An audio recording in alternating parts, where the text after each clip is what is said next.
Good evening and welcome everyone. We're going to be discussing a fairly broad ranging topic of sleep and the brain. And we'll touch on a lot of different issues, many of which have been coming to people's attention through the news and other sources.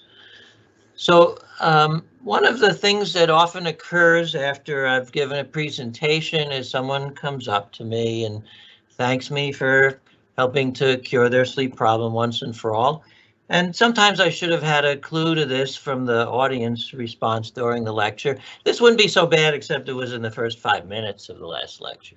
Now, I'm not able to see the audience tonight, so you're, of course, free to practice any of the things that I talk about as we go. So this is a broad description of the topics we're going to talk about. We'll begin by talking about the importance of sleep and the consequences of not getting good sleep. We'll discuss sleep and the brain, how and why we sleep. I'll go through a brief survey of some of the common sleep disorders. I'll discuss a bit of the kinds of things that we tell patients of what to do when they can't sleep. And then we'll conclude by talking about how we evaluate sleep and diagnose sleep disorders. So I'm going to begin by talking about the three newest sleep disorders.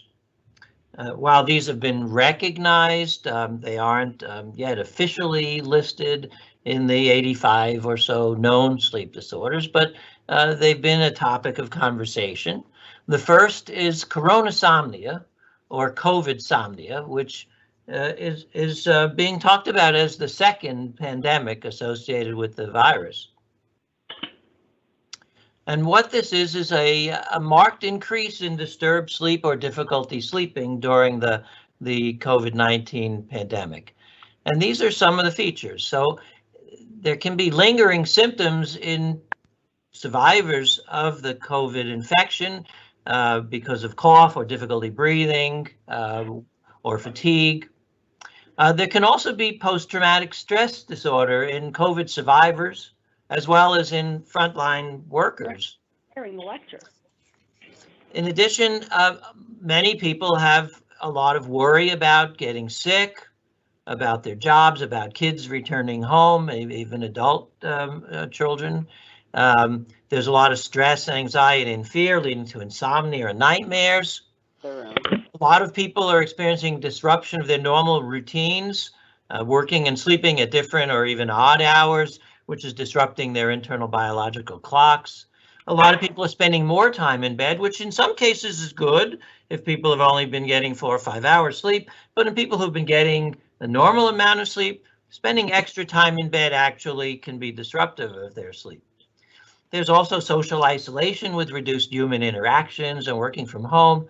And there are problems with sleep related to reduced exercise and sunlight exposure. So this is a real thing, which has been parallel with the pandemic.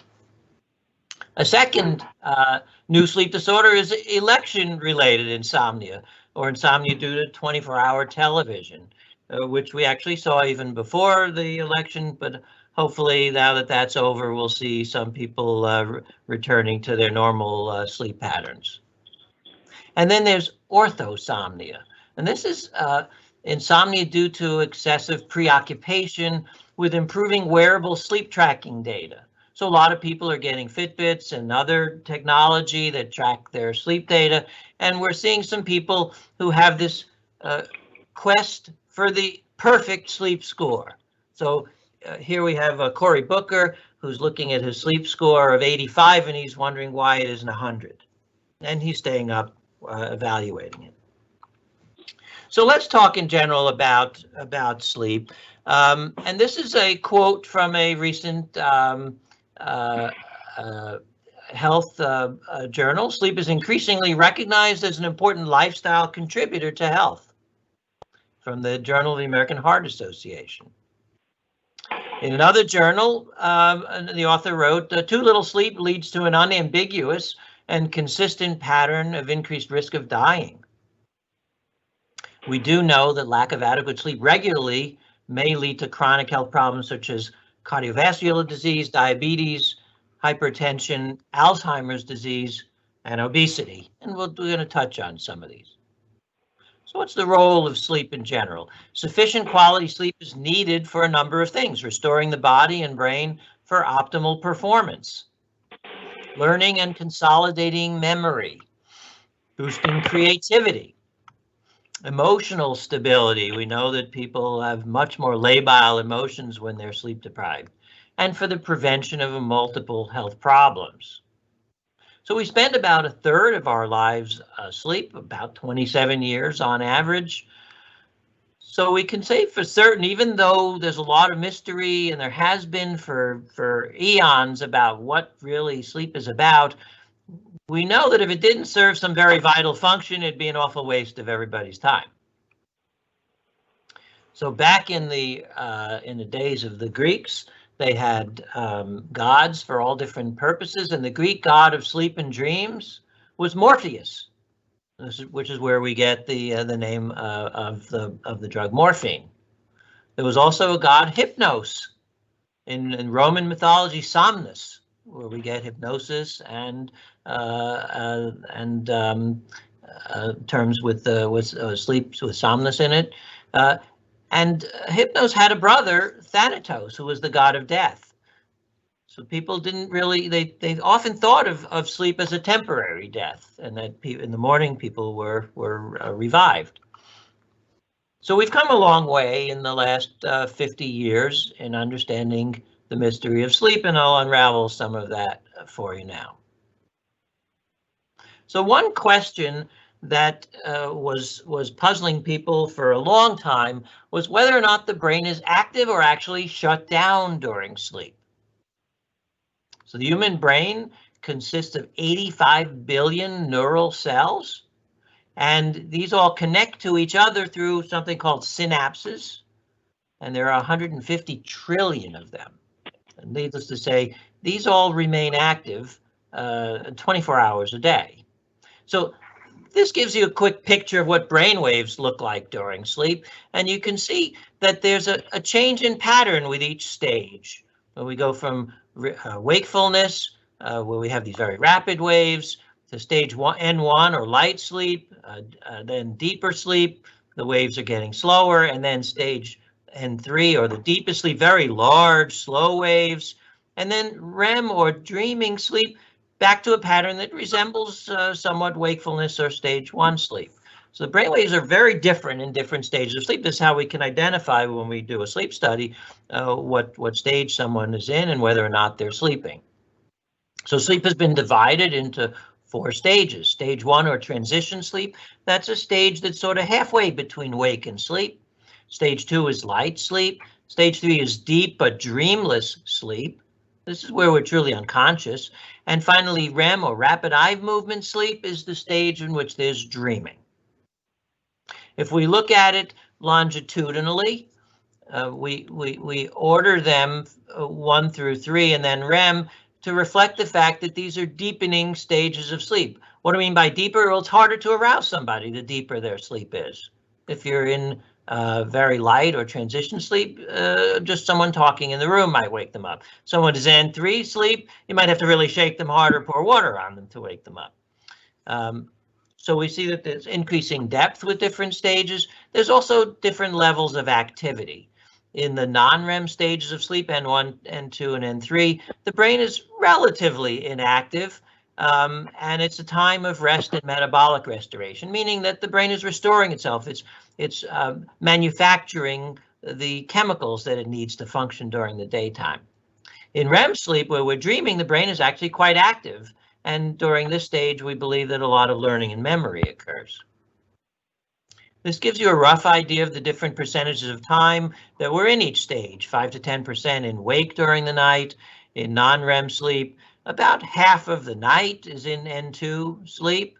about 20% in N3, and in REM sleep, somewhere between 15 and 25%. Now, these shift as people get older, where there's a lot less of the deepest sleep and slightly less of REM sleep. So from that, we can actually divide human existence or experience into really three very different states. Wake, where we have an alert body, an alert brain and an active body. Non-REM sleep, where we're in a deep unconscious dreamless sleep, the body can still move a little bit. And REM sleep, where the brain is active with dreaming, but the body's actually paralyzed. That's to protect us from moving during active dreams. And this is what it might look like for a young adult going through different stages during the night. And you can see it kind of recurs cyclically, where we go from stage 1, 2, 3, then back up to 2 into REM sleep, then back down to 2, 3, back up to REM sleep. And as the night goes on, we get a little bit less of the deepest stages and more of REM sleep. So this is what it looks like for a young adult. And just for comparison, you can see how different it is. This is a 20-year-old at the top. And at the bottom, you can see what it might look like for a 75-year-old. And what you're seeing here is a lot more fragmentation. There's a lot more transition between the lighter stages of sleep, but also a lot less of the deepest stages of sleep. This is all there is of stage 3 for the whole night in this elderly person. And most of the rest of the night is in stage 2 and wake and some REM.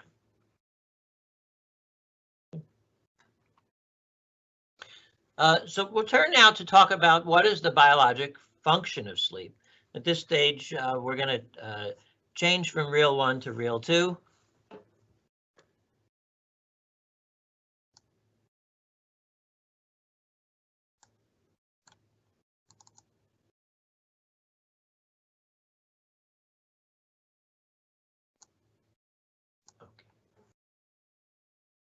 So what is the biologic function of sleep?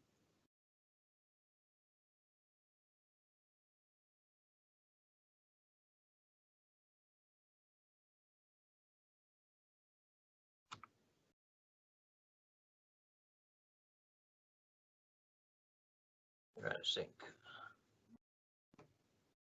From the beginning.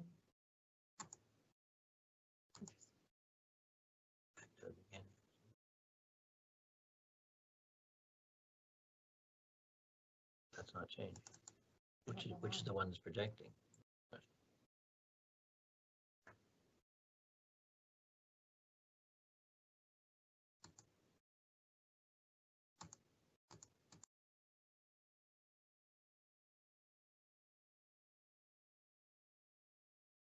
Give me a slight technical problem. Give us 1 second. Which is the one that's projecting? Can I shrink the stimulant? This is the first one. This was the Oh, this is the first talk. We can close Let's that. get rid of that. That's, I think, part of it. All right. So,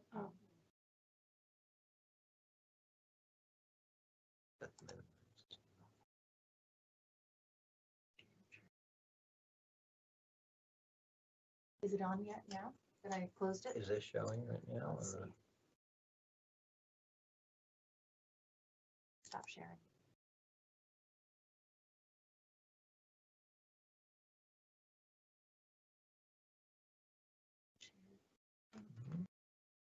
Right.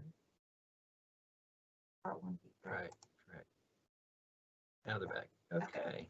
All right. Sorry about that.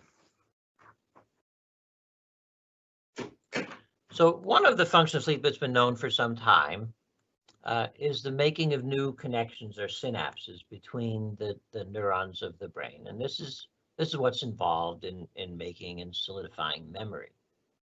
More recent research has shown that another process that goes on during sleep is the pruning out of excessive connections between neurons in the brain. About 20% are sacrificed every night. And this is so that we forget what's not important.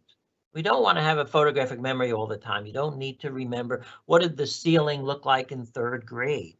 So a lot of memories are cleaned out during the night. And what a researcher who found evidence for this said was that sleep is the price we pay for our brains that keep learning new things every day. We need to clean out to make room. And the most recent discovery is that sleep is also a time for cleaning out toxins from the brain. So during the day, when the brain is very active, we accumulate what we call the waste products of metabolism. This is like the fuel, the waste of a car that goes out the exhaust. So especially two proteins that have been identified, beta amyloid and tau protein. And these are proteins that are particularly associated with Alzheimer's disease and Parkinson's disease.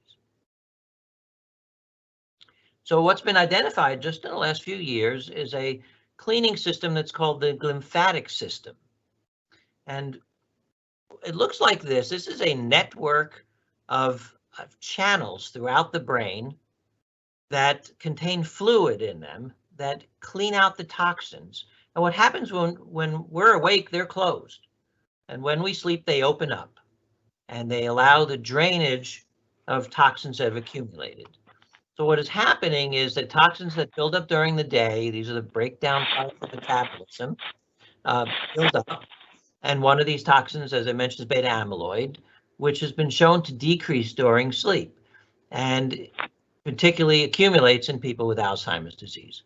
Now, what's been shown most recently is that this lymphatic fluid not only flows during sleep, but mostly during a particular stage of sleep, which is stage 3 or slow wave sleep, the deepest dreamless sleep. This is the sleep where we have the slowest waves. And what is believed now is that the waves in slow wave sleep may actually be due to the pulsation of fluid that's flowing in the glymphatic system. So these are the things that have been identified as the functions of sleep, which is more efficient thought processes, organizing new information, solidifying memories, increasing the ability for creative thinking, clearing out harmful toxins. We didn't talk about this yet, regulating appetite, and keeping the body looking good. Now that people who have had traumatic brain injury have a whole variety of sleep problems, reflecting the fact that the regions of the brain have been disrupted that aid or regulate different processes of sleep. What we know is that in order to have adequate rest, all three of these are needed. Quantity, adequate amount of sleep, quality, good quality throughout the night, and proper timing of sleep, which we're going to come back to in a moment. So how much sleep do we really need? Well, it depends on the age. So newborns need about 12 to 18 hours. And as people grow, the amount of sleep that's necessary declines. So school-age children need about 10 or 11 hours, teens 8.5 to 9.5, and adults above 18, 7 to 9 hours. So that's what we now accept as the amount of sleep that an adult needs throughout most of life. We used to think it would be a lot less in very elderly people. It's still within this range. It might be on the order of 7, but it's not 5 or 6 that we used to believe. So what regulates whether we're awake or alert awake or asleep during the day and at night?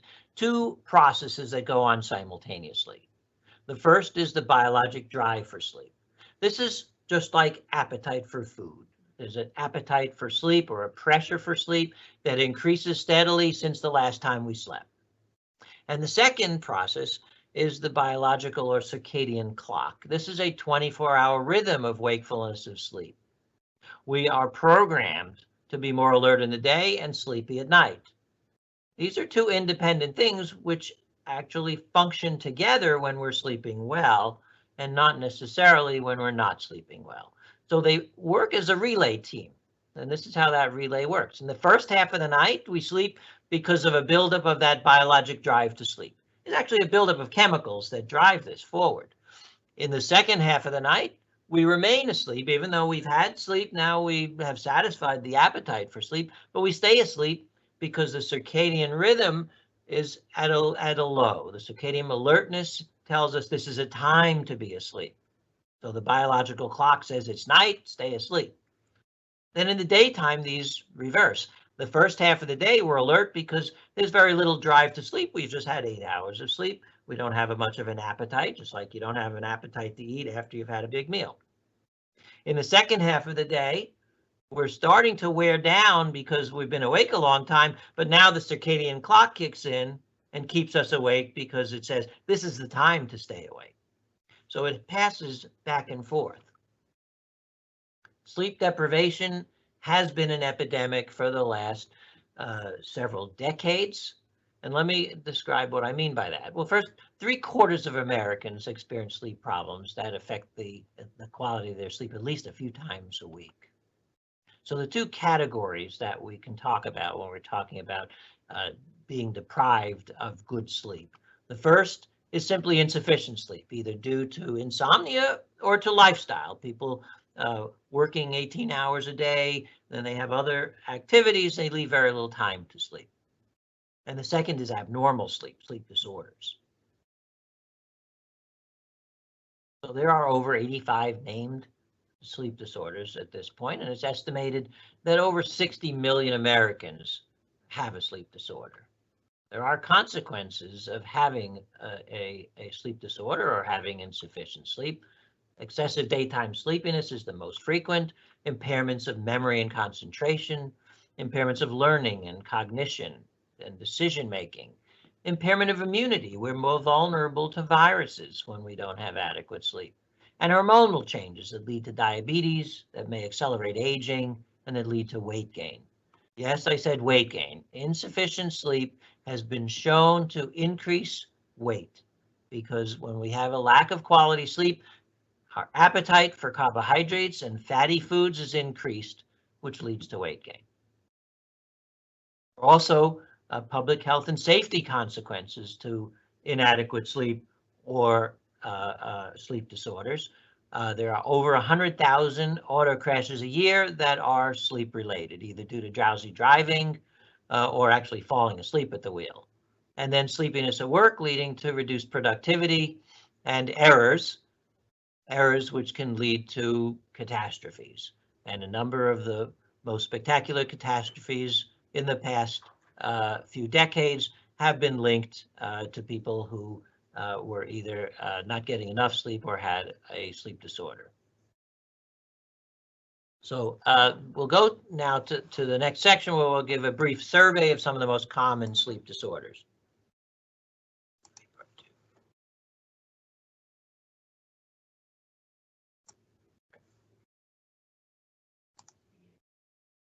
Sorry. Okay. Great.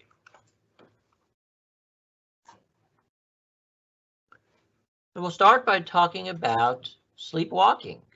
And this is a condition which people actually walk in the deepest stages of sleep. Often the eyes are open, but the person who's walking is actually functionally blind. Injuries may occur because people will walk into things. This is particularly common in young children, but it does sometimes persist into adulthood. As I mentioned, it occurs in the deepest stages of sleep, and if you try to wake somebody up when they're sleepwalking, they're often very confused. Sleepwalking often places a person in danger. They may fall downstairs. They may be hit by a moving vehicle. Oh, sorry. If I go back.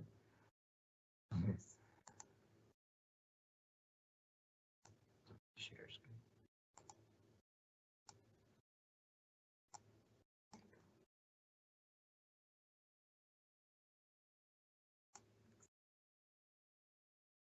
Was on share now, just didn't switch.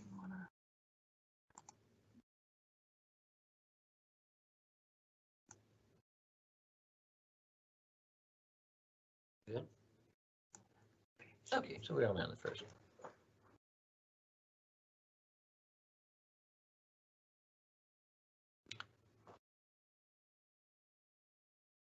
A second related disorder is called sleep eating.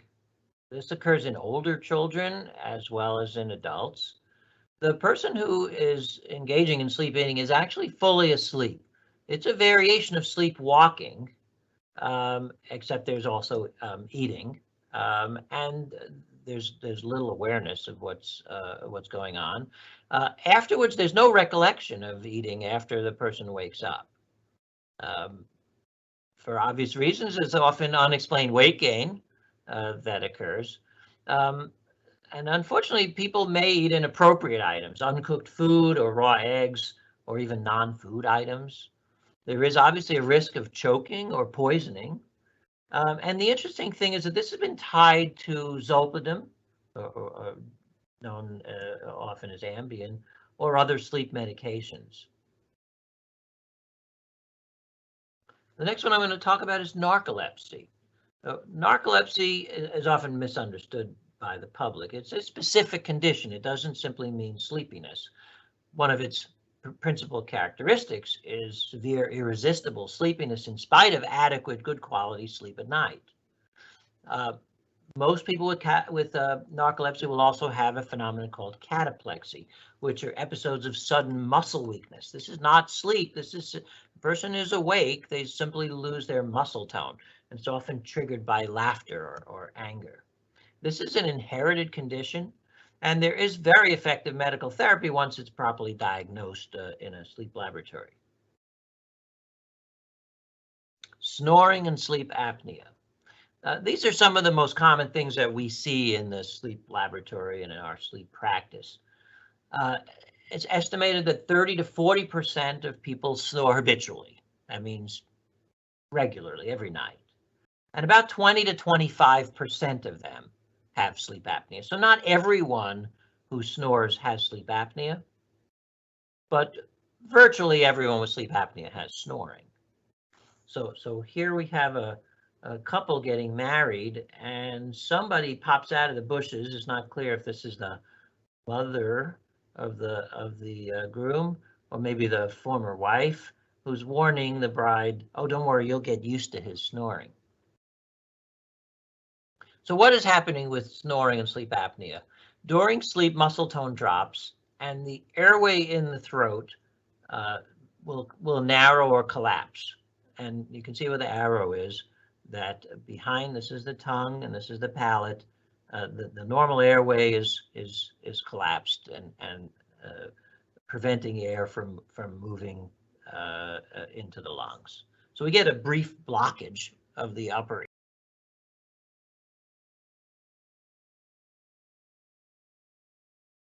few seconds, but multiple awakenings do lead to daytime sleepiness. At the same time, low oxygen levels lead to a lot of stress on particularly the heart and the brain. So some symptoms of sleep apnea: loud snoring, there may or may not be associated with gasping or choking, very poorly refreshing sleep, nighttime awakenings, usually on the order of a half a dozen or so, even though there may be hundreds that actually occurring if we do monitoring. Often there's a dry mouth or throat, daytime sleepiness, which is particularly evident when the person is inactive. And there are very frequently impairments of concentration, memory, and mood. There are medical consequences of having untreated sleep apnea. High blood pressure occurs about 50% of the time. Coronary disease and heart attacks have a 2 to 4-fold risk. Cardiac arrhythmias, that's irregular heart rhythms, sudden death and heart failure. Stroke has a 2 to 4-fold risk. Diabetes, there's marked increased complications from anesthesia during surgery. Car crashes occur 3 to 7 times as often. And all of these together shorten the lifespan by about 10 to 12 years on average.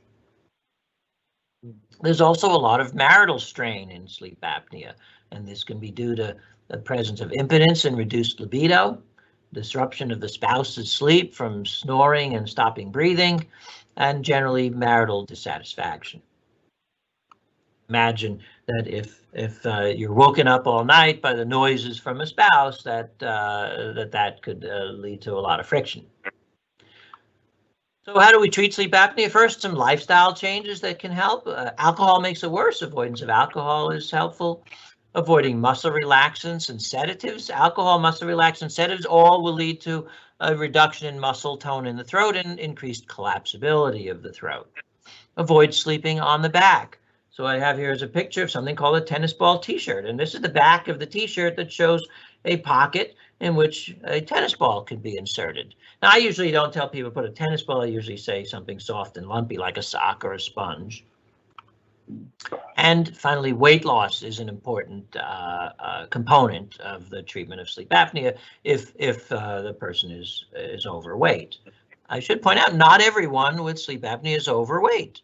It's approximately 2/3 to 3/4, but that leads to at least 25 to 30% of people who are normal weight who have sleep apnea. The treatments of sleep apnea are medical treatments, which all involve stabilizing the upper airway or increasing its size, and that could be either through a mechanical pressure treatment called nasal CPAP, which stands for continuous positive airway pressure, and that's basically splinting or supporting the airway using air pressure. And sometimes we will treat with an oral appliance. This is a picture of an oral appliance. It's like a retainer that goes in the mouth, and it works by pulling the tongue and the jaw forward. This is an individual who's wearing a CPAP device. There are many new designs on these. This one is what's called an under-the-nose device that looks a little bit like oxygen, but it's actually delivering pressure.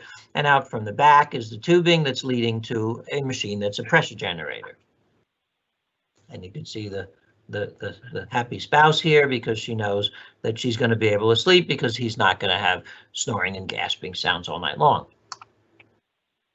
There are also surgical options in the treatment of sleep apnea, and there are quite a few of these. I've just categorized them into the main types. There's throat surgery to try to increase the airway size, removing the tonsils, part of the palate, sometimes part of the tongue. There's obesity surgery. Bariatric surgery can be very effective in somebody who's very overweight, to bring the weight down. There's plastic surgery to operate on the jaw, either the mandible, the lower jaw, or the upper jaw, which increases the airway size if you move it outward. And most recently, there's something that has been called hypoglossal nerve stimulation. That's what I have a picture of in this slide. And basically what is done is a wire is connected to the nerve that leads to the tongue. That nerve is called the hypoglossal nerve. That wire is connected to a pacemaker. That pacemaker then has also another wire that leads to the chest that senses when breathing occurs. So that every time a breath is taken, an impulse is sent to the tongue to push it out. And that increases the size of the airway behind the tongue and relieves obstructive apneas. Needless to say, sleep centers play a vital role in diagnosing and treating patients regardless of the type of treatment for sleep apnea that's used. We're going to turn to another sleep disorder, which is a very interesting one, not as well known to the public. Used to be thought to be very rare, actually turns out to be more common now that we're aware of how to look for it. And it's called REM sleep behavior disorder. These are individuals who have movements during their REM sleep or their dreaming sleep. I mentioned earlier that when we have REM sleep, we have an active brain that's dreaming of activity. What keeps us from moving? What happens is that the brain turns off all the muscles. So we essentially are paralyzed when we're in REM sleep. That's the normal process. What happens in people who have REM sleep behavior disorder is they lose that normal paralysis that occurs, so that when they dream of an activity, they actually act it out. This disorder affects men a lot more often than women, especially men over 60. It can affect younger people, especially if they're on antidepressants. Women are affected, even if they don't have the disorder, by collateral damage. They often will have injuries, a black eye or a bruised leg, because of the robust activity of their sleeping partner. The movements can actually be quite violent, which could lead to serious injuries to the individual or to the spouse. But one of the most frequent injuries results from falling out of bed. You can imagine if somebody dreams that they're running or they're trying to catch a football and they lunge, that they often will dive out of bed onto the floor. This is a picture that kind of gives you an idea what happens. This man is dreaming that he's in a boxing match, and what's happening is his arms are boxing. Of course, he's facing away from his wife, but if he were doing this facing his wife, you could see the look of fear on her face. If he turned around, he'd be punching her. And that is what actually happens frequently. And finally, we'll turn to talk about insomnia. Insomnia is one of the most frequent sleep disorders. About 60 million Americans suffer from insomnia. And there can be 3 different ways insomnia can manifest. An individual can have any one of these or all 3. It can be difficulty falling asleep, which we call initial insomnia at the beginning of the night. It can be difficulty staying asleep. People fall asleep fine, but in the middle of the night, they're waking up a lot. Or early morning awakening. Everything seems fine up until 4 or 5 in the morning, and then you wake up. You really don't want to wake up till 7:30. How frequent is it? In the U.S. population, 10 to 15% of people have chronic insomnia. And that's what we're mostly going to be talking about, not something that occurs once or twice, but that is a chronic recurring problem for at least a few months. In patients with medical problems, the incidence rises to 20%. And in cardiac patients, 44%. So you can see there is an association with other medical issues. Has a big impact on people's lives, an impairment in quality of life, lots of adverse health effects. The pain threshold is lowered, so people experience more pain. There's an increased risk of accidents because of being tired. There's absenteeism, which is missed time from work, and presenteeism, where people are present at work, but they're really not there. And there's an increased risk of later psychiatric problems. People who have insomnia in early years very frequently develop depression in their later years. There are increased healthcare costs associated with insomnia. They're 46% higher in the insomnia patients, and most of that increased cost is due to the increased associated medical and psychological conditions that occur. So we'll talk a little bit about sleep onset insomnia, one of the most common types, and 2 ways that this can occur. One is that it can result from a disorder of the biological clock. So the internal biological clock says it's not time to sleep yet, even though it's 12, 1, 2 in the morning. Or it can be what we call psychophysiologic insomnia, which is kind of a performance anxiety for sleep. Right? The performance anxiety would be, the harder you try, the more you can't do it. When you have to do it, you can't do it. So this is, of course, associated with anxiety and worry and stress. So the first type that I mentioned is called delayed sleep phase syndrome or adolescent insomnia. And what it is the biological clock is excessively delayed. So there's a normal variant of this called a night owl, where people just like to go to sleep a little bit late, but this is really excessive. This is difficulty falling asleep until 2 to 5 in the morning. So you can see why the person would feel that they're having insomnia. But they don't just have insomnia because they also can't get up in the morning. They're not having that problem in the morning. They may actually sleep until very late in the afternoon, until 2 to 5 in the afternoon. Because what it is that their clock is off. So at 3:40 a.m. they're still awake, but at 7 a.m. they're not able to wake up. The converse of that is early morning awakening insomnia, which we call advanced sleep phase syndrome. This is people who have, early to bed, early to rise. They're the opposite of the night owls. They're very early risers. Their clock says it's time to wake up too early. They wake up at 2 to 5 a.m., but they can't stay awake in the evening. Their bedtime is 6 to 7 in the evening. This is particularly common in the elderly because the biological clock advances as we get older. We do occasionally see it in younger people in 2 situations. There can be a hereditary clock disorder, or this can be an early sign of depression. So how do we approach insomnia? I'm going to talk with our general approach to helping people who have insomnia, and I just want to point out that this is sort of general advice. It's not specific to any given individual. It may not apply to every single person. What I'm going to do is tell you the kinds of things we do for patients who have insomnia, and it may or may not be applicable to individuals who are listening. If you like something that I say and you want to do that, I would check with your physician who knows your case personally to see if that is appropriate and makes sense in your situation. So in terms of approaching insomnia, we begin by identifying the causes or the contributing factors. So we look at sleep patterns. Sometimes we use sleep logs or sleep studies, and we try to treat specific ailments like sleep apnea or something called restless leg syndrome, which we don't have time to discuss tonight. We sometimes use sleeping pills, but that is not the mainstay treatment of insomnia today, because sleeping pills have a very temporary benefit. How long does a sleeping pill work? One night.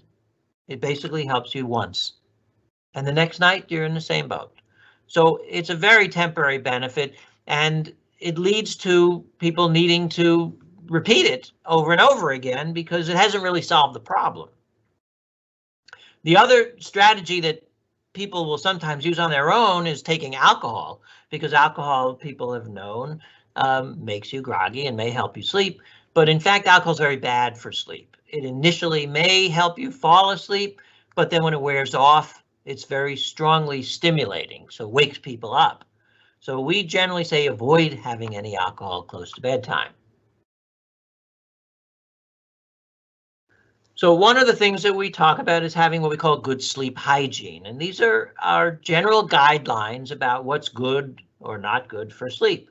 So the first is to avoid stimulants close to bedtime. Stimulants are things that are going to keep you awake. So chemical stimulants are things like caffeine or nicotine in cigarette smoke. Physical exercise is a stimulant. You get your heart rate up, you get your adrenaline up. It's not a good idea to exercise right before sleep. We used to think you have to exercise 4 to 6 hours before, but it's probably okay to exercise 2 hours before, maybe even slightly closer, but not within an hour and a half. Light is stimulating. Light tells the brain that the sun is still up or coming up, and it's a stimulant that inhibits sleep. And then there's mental stimulation, which could be stressful activities like paying bills or engaging in arguments.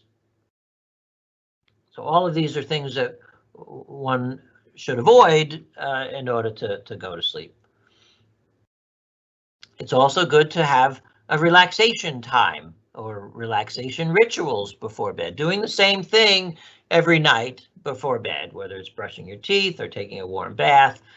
Having a pattern that you repeat over and over again tends to put us in a mind frame for sleep.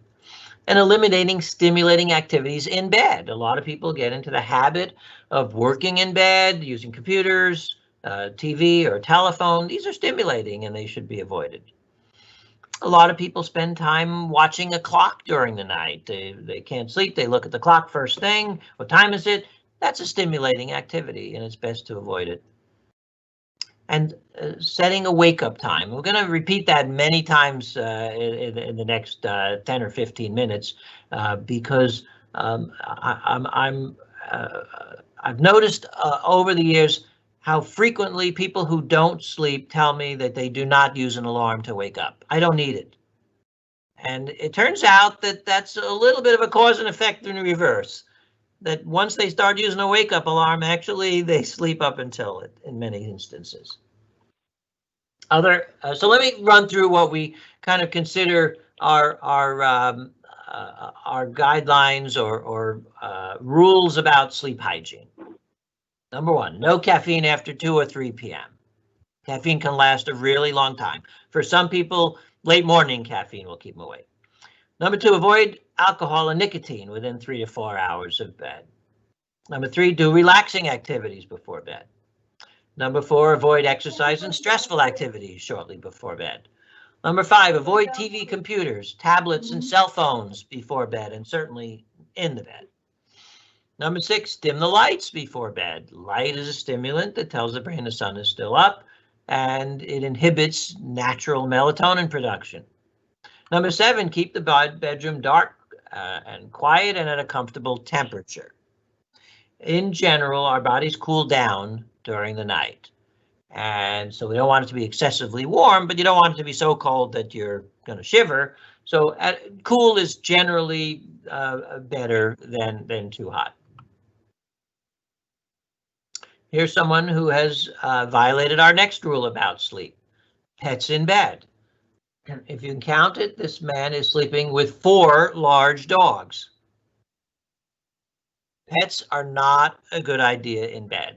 Pets sleep differently than humans. They move around. You may be worried about injuring your pet. Pets should be at the side of the bed, or even better, in another room if that's feasible. I mentioned not watching the clock during the night. That actually produces anxiety that keeps people awake. Wake up the same time every day, as I mentioned, with an alarm. This helps to set and stabilize the biological clock, and it eliminates worry about whether or not you're oversleeping. Sunlight exposure during the day is very helpful to sleep. Not right before bed, not within 3 hours of bed, but generally, depending on what the situation is, sometime in the morning or early afternoon. And finally, number 12, exercise is good for sleep, but not within 2 or 3 hours of bed. Exercise in the late afternoon or early evening may help you fall asleep and may even deepen the quality of sleep. So one of the approaches that we use, we call the cognitive behavioral approach to insomnia.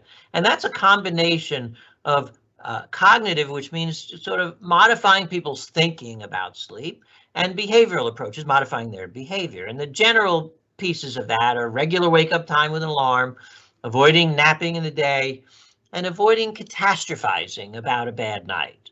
Everybody has a bad night's sleep once in a while. But if you catastrophize it, if you say, that's the worst thing in the world, now I'm going to have insomnia for the rest of my life, that's a self-fulfilling prophecy. It probably will happen. So let's talk a little bit about some of the behavioral therapies. And some of these I've mentioned already as part of sleep hygiene. Stop all activities in bed except for sleep and sex. So no reading, TV, computers, eating, work, or worry. This fellow is doing all of those in his bed. And what is he not doing? Sleeping. He's even taking care of his plant. Limit the time in bed that you're awake. Use the bed, as I said, for sleep and sex only. If you can't fall asleep after 30 minutes, we generally recommend it's time to get out of bed.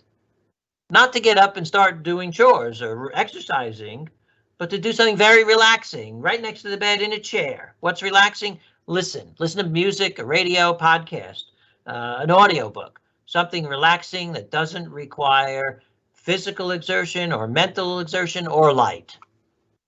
So we say don't remain in bed after approximately 30 minutes, but don't look at the clock. It's just, you think it's about 30 minutes that you're still laying there wide awake. But even sooner, if you're starting to feel anxiety about not sleeping, that's starting to mount. Why is it bad to do this? Why people say, why can't I just lay in bed until I fall asleep? Because it won't happen, is the short answer. Number one, when you lay in bed for extended periods, night after night, the bed becomes associated with insomnia, with anxiety, and with stress. And now when you come to bed, the bed itself is stimulating. You know, I see 2 types of people in this regard. I see a person who says, you know, I wasn't even tired. I walked up the stairs, I went into bed, and as soon as I hit the pillow, I went out. Right? That's somebody who every night, all they do is sleep in their bed. They don't lay there long periods of time. And I see the opposite. I see someone says, you know, I was so tired. I laid down as soon as I hit the pillow, I was wide awake. Well, that's a person who has spent days, many nights awake in bed, and the bed has now become associated with being awake. That's not the worst thing that happens if you lay in bed for long periods. The worst thing is the second thing here. Long periods in bed while awake, what happens is you start drifting in and out of light sleep. Light sleep, or stage 1 or transitional sleep, is halfway between sleep and wake. You can be aware of what's going on to some degree. Perception may be distorted about time or who's there or what's going on. You're partly asleep, partly awake. You think you're awake, though. You would report, I was awake the whole time, but actually you weren't. You were asleep. The problem with that light sleep, it's not restful. You don't feel any better having had it. You don't feel like you've gotten good sleep. But the worst thing is it inhibits getting into deeper sleep. Remember what I said about appetite for sleep. Works the same way as appetite for food. If you have a snack before dinner, you don't have an appetite for a good dinner. If you have a nap before bedtime, you have no appetite for sleep. And if you get a lot of light sleep during the night, you'll have no appetite for deeper sleep and you won't get it. So I call light sleep that you get when you lay there for hours and hours the junk food of sleep. You're getting some sleep, but you're not getting good rest. So one of the other aspects of behavioral therapy is stop trying too hard to sleep. That's the performance anxiety. The harder you try, the more you won't. You stop trying by getting up, sitting in a chair, and doing something else. Something that takes your mind off of it, something that's relaxing. And when you start to feel your eyes close, you can't stay awake anymore, then you go back to bed. Then you skip through light sleep into deeper sleep. I mentioned about keeping to a regular sleep-wake schedule. This is where that alarm comes in. The alarm will set your biological clock, which is set at the wake-up time. And it keeps you on a regular basis every night. The way we calculate what time should you go to bed is, well, what time do you want to wake up? You want to wake up at 8 o'clock, count backwards 8 hours, bedtime is midnight. You want to wake up at 6, count backwards, bedtime is 10 o'clock at night. Because the morning wake-up time is what sets your clock.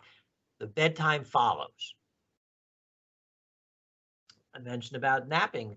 Daytime napping will inhibit your sleep drive. So if you avoid napping in the daytime, that helps preserve that sleep drive or sleep appetite for the night. Napping spoils your appetite for sleep.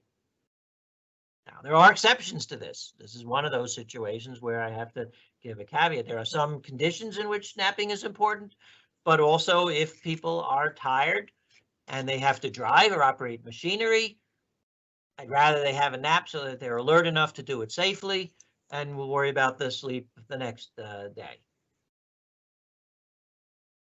Now, I mentioned the other component of cognitive behavioral therapy is the cognitive portion. This is modifying beliefs that are dysfunctional. So some beliefs or thought processes are just not conducive to sleep, and we try to modify them. They're not necessarily wrong. In fact, they might even be technically or scientifically correct, but they're just counterproductive to sleeping at night. So this is a divide. This cartoon shows the brain and the body separately. So the brain is telling the body, there's no easy way for me to say this, but long-term lack of sleep can cause a variety of health problems, even brain damage. And the body says, you woke me up to tell me this? So brain is correct, but is that something you really want to be thinking about during the night? So what are some dysfunctional beliefs that we try to correct? Well, the biggest one is catastrophizing about sleep loss. During the night, if you're awake, you're obviously not sleeping, and you're starting to worry, I'm not going to get my 8 hours. So you start to say, I must sleep 8 hours every night. If I don't get a good night's sleep, I'll be very sick the next day. Or if I don't fall asleep right now, I'll be a wreck tomorrow. How many times did you not get a full night's sleep that you were very sick the next day or truly a wreck? Most of the time, not a great day, you don't feel good, but you kind of get through it. One of the other dysfunctional beliefs has to do with how much people think they sleep. Most people with insomnia are very inaccurate in estimating how much time they sleep. I have people come into my office all the time and say, for the last 20 years, all I've had is 1 or 2 hours of sleep. Now, that I can tell you is not biologically possible. Most people with insomnia think actually sleep a lot more. It's often off by a couple of hours. So the only way to know this is to actually be tested. Even the Fitbits are not terribly accurate about how much sleep you really get. The other aspect of dysfunctional beliefs is an exaggerated sense of dread about sleep. And then people will very often think in absolutes. I had a good night or had a very bad night. In reality, there are often gradations about how you sleep. And you should try to think about your sleep on a scale of like 1 to 10, right? So that there are a lot more that are in between. They're not all disastrous. And when you look at it that way, you actually realize you're not always sleeping so badly. One of the things that I hear all the time about people who are not sleeping well is that they can't stop their mind from racing during the night. Now, we actually don't know for sure, is it the racing mind that's keeping people awake, or is the fact that you're awake that your mind starts to race? And it may be a little bit of both, or maybe in some people one and some people the other. But there are approaches to reduce or even stop that. One of those is guided imagery, where you imagine a scene that's relaxing. Another technique is muscle relaxation exercise called PMR, progressive muscle relaxation, where you sequentially relax the muscles from head all the way down to your toes. There's meditation is very effective at this. We say about meditation, it's not what you think, because meditation is not thinking, it's just being. And then there is a role in some cases for psychiatry and for medications to control if the racing mind is about a lot of obsessive thoughts. So this is what we hear is I can't turn my mind off because in the day you're supposed to think a lot and at night don't think. Well, you can't turn it off like a switch. That's exactly right. That's one reason why we say a downtime or a relaxation time without too much stimulation will help you make that kind of transition. But controlling the racing mind does take some kind of forethought and strategy. It is possible to control the thoughts in your mind. You need to kind of choose that you're going to dismiss those thoughts. There is something that many of you have heard of called mindfulness, which is empty the mind of thoughts, and it takes practice. You start by just doing it for 10 seconds, and then you kind of graduate it to longer periods. It's best to focus on the present moment. Most of these racing thoughts are about the past or about the future. You focus on the present, you're laying there in bed in the dark, not much is going on. So you focus on your senses or on breathing. Or think of a peaceful image. This is that guided imagery. Think about, for me, it would be something like floating on a lake that's very calm. And another strategy is in advance of sleep, in the afternoon or in the evening, to make lists. It's actually remarkable how effective this can be. And you can make a to-do list. These are things that you have to do in the next coming day or in the coming weeks, or a worry list. And that's actually probably the better one. A worry list is what are the things that you're worried about? And you make a list and put anything that comes to your mind that might be troubling you during the night so that you confront them during the daytime. So I tell people, put on the list, you're worried about, your children, you're worried about your parents, you're worried about spouses, you're worried about health, you're worried about a lot of things. Put them down and put next to it, what are you going to do about it? So in some cases, you are going to have something that you can do about it. I'm going to make an appointment for the car. I'm going to make an appointment for my teeth. Put down what you're going to do to deal with that situation. And then you're going to come to some that there's not much you can do about. Global warming or the pandemic. So you put down next to it, nothing I can do about that one. Or maybe there is something you can do personally. I'm going to wear a mask. I'm going to be socially, distant. But the point is that you put down either what you will do or that you can't do anything about it. And so there's no point further worrying about it. Now, in the middle of the night, when you wake up and you have your racing mind and all of these worries come back up, you remind yourself, I've already dealt with that when I made my worry list. This is not the time to be worrying about them. Or, all right, that's something I haven't thought about before. Tomorrow, I'm going to put that on my worry list. Now, I tell this to a lot of very skeptical people who say, oh, that's not going to work. And they come back and they tell me, you know what? I never thought that was going to work, but it does. I don't know why it works. Nobody does, but it somehow relieves, it gets it out of your mind, out of your brain and onto the paper. And when you remind yourself that you've already dealt with it, it helps ease that racing mind. So we'll turn for the final part of this discussion to how we evaluate sleep disorders. As I mentioned, there's many different sleep disorders. There's about 85 named sleep disorders. And one of our principal techniques for evaluating sleep disorders is polysomnography, which is an in-laboratory sleep study. And what it is a continuous recording throughout the night of a number of different physiologic parameters or data. We look at brain waves, we see what stage of sleep people are in, how much transition there occurs. We look at breathing and apneas. We look at EKG. We look at heart rhythm and heart rate. We monitor the oxygen level with a probe on the finger. We look at leg movements. We look at muscle tone and a number of other things. That is our gold standard test for evaluating sleep disorders. Now, there's been a lot of talk recently about home sleep studies, which have become a lot more popular because you don't have to go to the sleep laboratory. And I certainly appreciate that during the pandemic where people have concerns about leaving the house. By the way, we have used engineering and other modifications at the sleep laboratory to make it a safe experience. It certainly is safer than going to the grocery store. Everything is frequently cleaned, and there's spacing, distance from the technicians, and people are wearing masks and so forth. But at any rate, there is a role during the height of the pandemic this past spring. We actually had to shut down the sleep center for several months, and we relied completely on home studies. Well, they are somewhat useful. A home study can diagnose uncomplicated cases of sleep apnea. That means it's straightforward. There's no other lung or heart problems, and it's pretty clear cut that that's what the individual might have.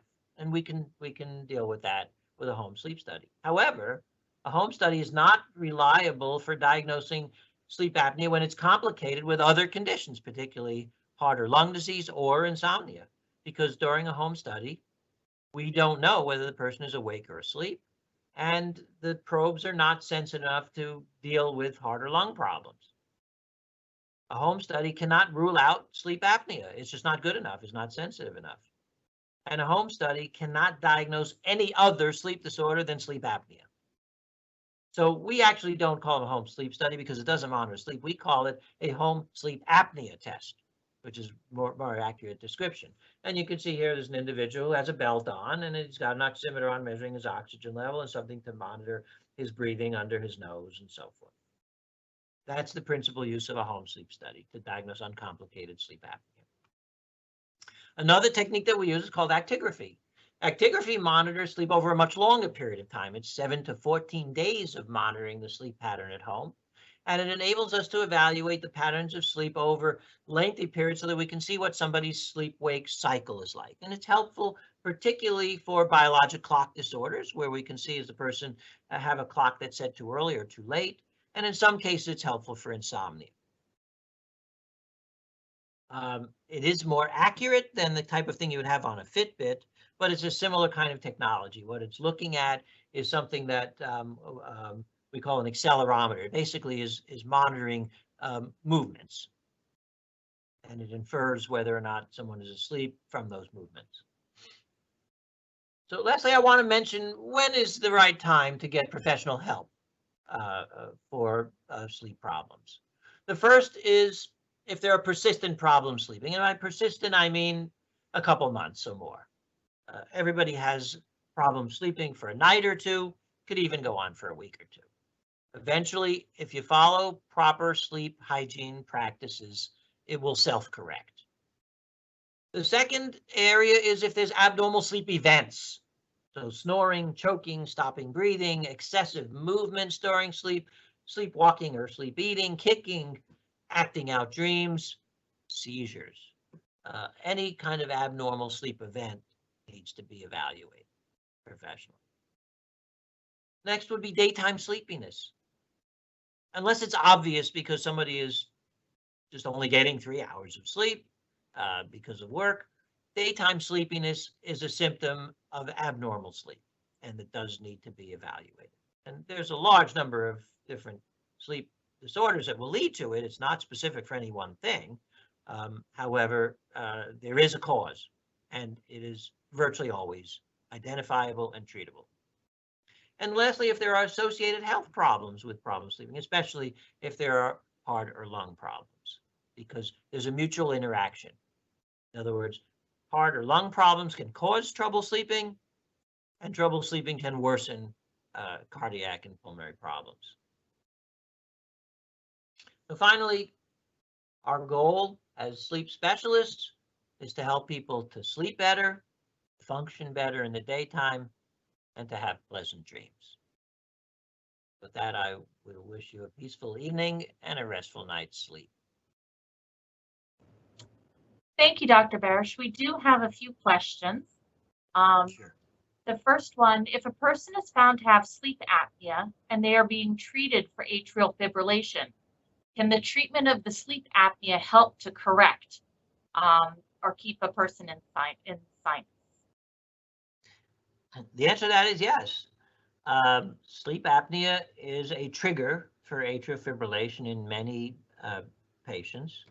And what we have found is in people who go in and out of it at night, often treating the sleep apnea will reduce that, sometimes stop it.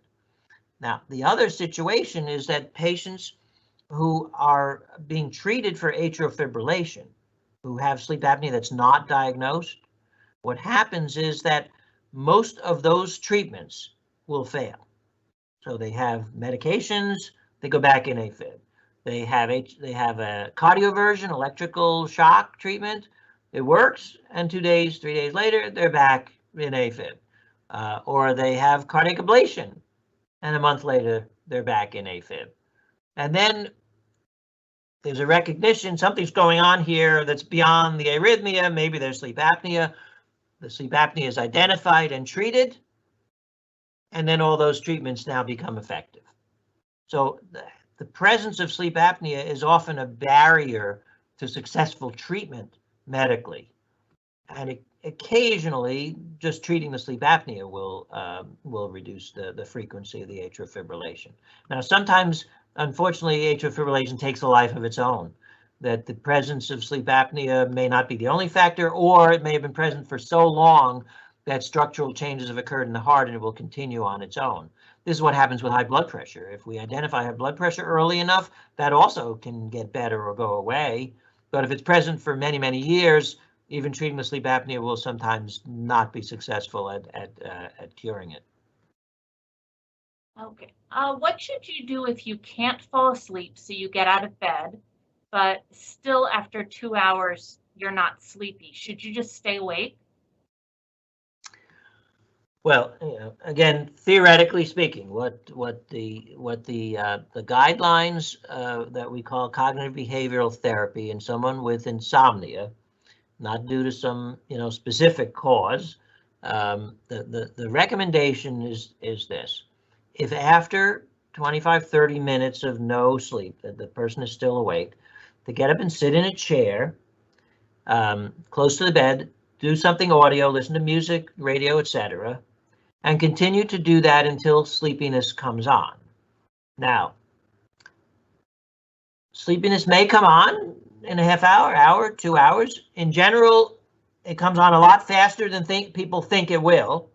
People say, oh, I'm going to be up all night, and I don't want to do that.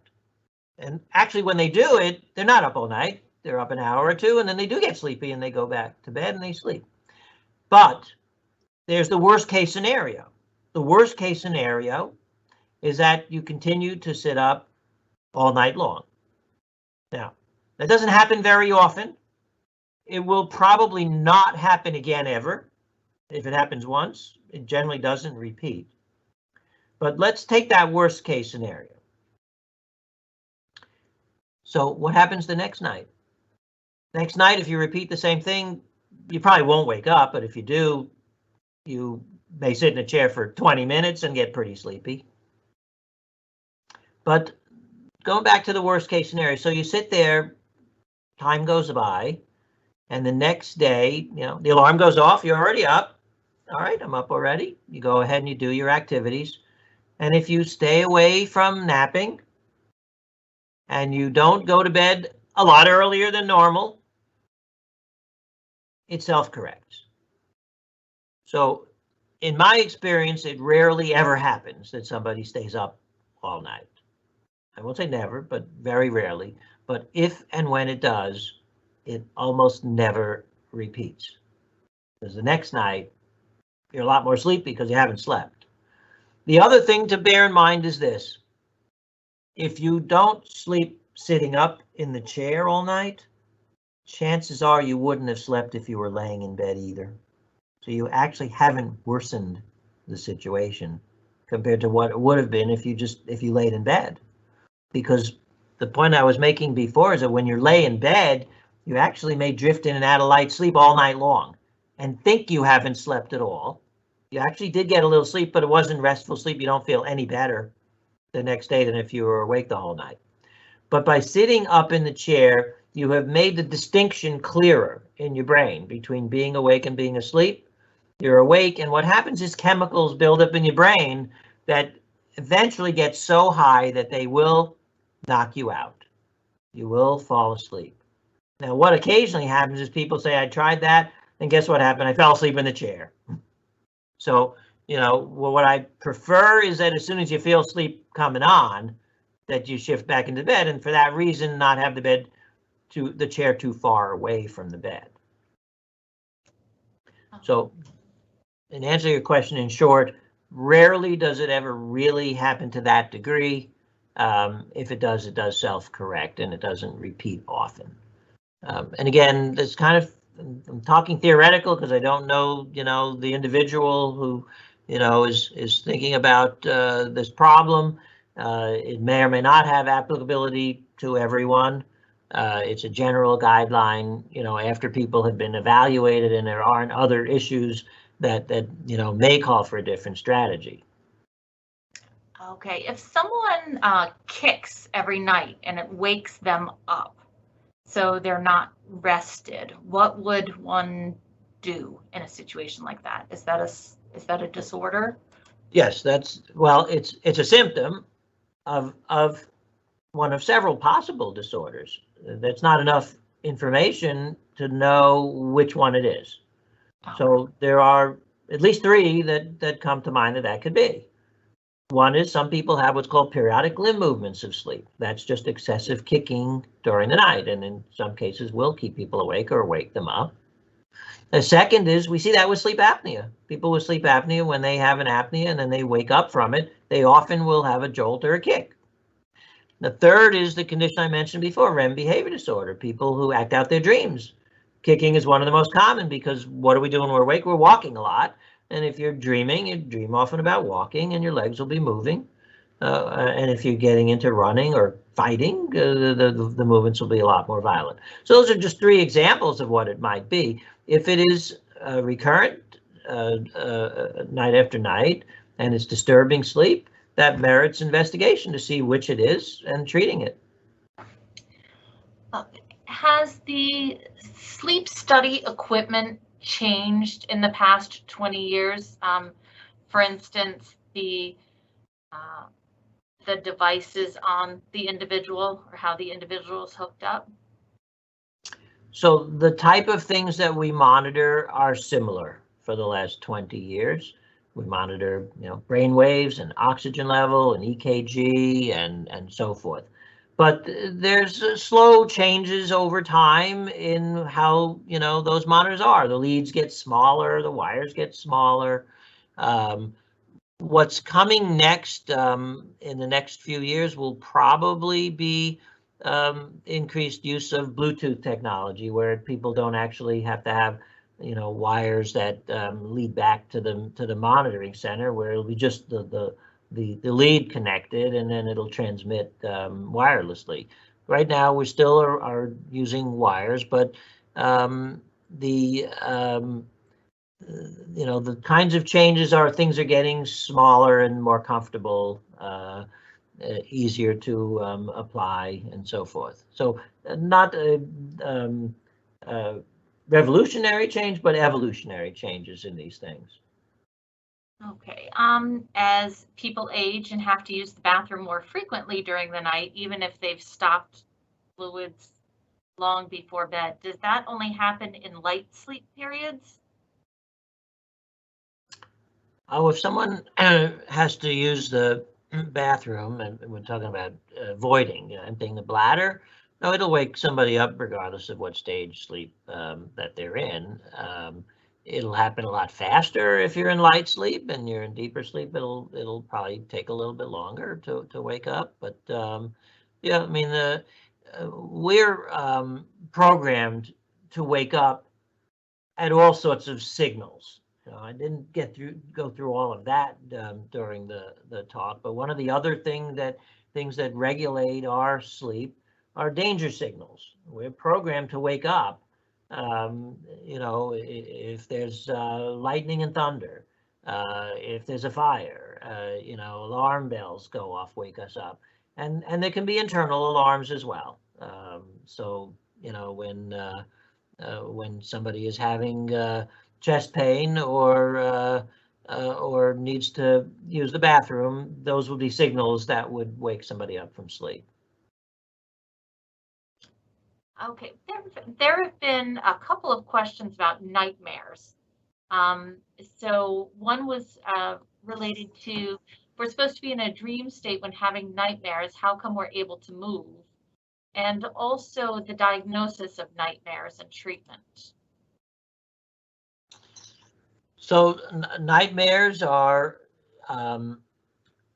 generally things that occur in REM sleep or dreaming sleep. And it is not normal to move with a nightmare. If sometimes someone wakes up from a nightmare and as they're waking up, they're really no longer in REM sleep, they might have a slight jolt. That's not moving during the dream stage of sleep. That's not REM behavior disorder. So that's what some people will remember, is that they were in a fight, and as they're waking up, there's one punch. And that's because they're really awake already and they're still remembering the dream. But during the nightmare, when you're in REM sleep, there would be no movement.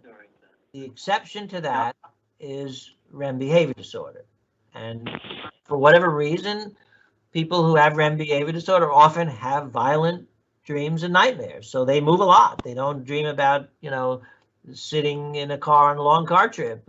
They dream about fights and running and all sorts of very active content kinds of dreams. And so they move a lot. But as I said, it's not normal to actually move during any kind of dream, including a nightmare. Now, there are situations where people have a lot more nightmares, particularly post-traumatic stress disorder and other psychiatric problems. And then the other situation is certain medications. So, you know, in evaluating it, we look at what kind of medications people are on. Have they had some kind of severe stress in their lives? Are they having movements during their dreams? Nightmares themselves, we generally don't need to do a sleep study unless we suspect one of the other things that I mentioned, like REM behavior disorder. The other thing is that a lot of people have nightmares that they simply don't remember. You know, no harm, no foul. But what happens is you'll remember them a lot more if you wake up a lot. So that's why we might see more dreams and nightmares in people who have fragmented sleep, such as from sleep apnea. And when they don't wake up as much because we've treated the sleep apnea, the nightmares seem to go away. What it is they're still dreaming. They just, if you go from REM sleep into another stage of sleep, like stage 2 or 3 sleep, and then you wake up, you won't remember the dream. You only remember dreams in which you wake up from REM sleep. You wake up from the dream, you'll remember it. If you pass into another stage of sleep, the brain pretty much wipes out that memory and you won't remember it. Okay, I think we have time for one more question. Otherwise, we will be here through the night and no one will sleep. Is there a relationship between lack of sleep in the past and Alzheimer's and dementia? Like poor sleep quality as a younger person? Yes, but not one that has been elaborately worked out. So this comes back to something that I talked about at the very beginning, that one of the things that occurs during sleep, particularly the deepest stages of sleep, N3 sleep, slow wave sleep, is that these channels open up that drain the toxins from the brain. And some of those toxins are the ones that accumulate in Alzheimer's disease and Parkinson's disease and other related, what we call neurodegenerative conditions. So that people who have not slept well for a long period of time will tend to accumulate more of those toxins. And that is what is being associated with Alzheimer's disease. but the association has not been worked out precisely. We don't have any idea of what types of disorders that constitutes, how severe they have to be. We just know right now that if you don't get enough sleep or quality sleep, that these chemicals are not cleaned out from the brain. People with Alzheimer's have higher levels. People who are not sleeping well have higher levels. We know there's going to be a connection. It's not one that has been defined very clearly. It's the last thing we want people to worry about when they're not sleeping, because we think that this is something that probably takes, not a few nights. Probably we're talking about decades of these things going on. And, again, this is something that's being actively researched. The very fact that that goes on, that the lymphatics clean out the toxins during sleep, is all extremely new. This hasn't really even settled in the scientific world. We just learned about this stuff in the last couple of years. And, once there's a breakthrough like that, discoveries will probably come more rapidly about what the implications are and ultimately how that can be used to prevent Alzheimer's disease and other neurodegenerative disorders. That's really the goal here, is that most of these disorders, we don't really have any treatment for to effectively prevent them. And it would be wonderful if we can develop things that where we can identify who's at risk and prevent it from progressing decades before it occurs. Thank you so much, Dr. Barasch, for the informative presentation this evening. At this time, I'd like to remind everyone at home to take a few moments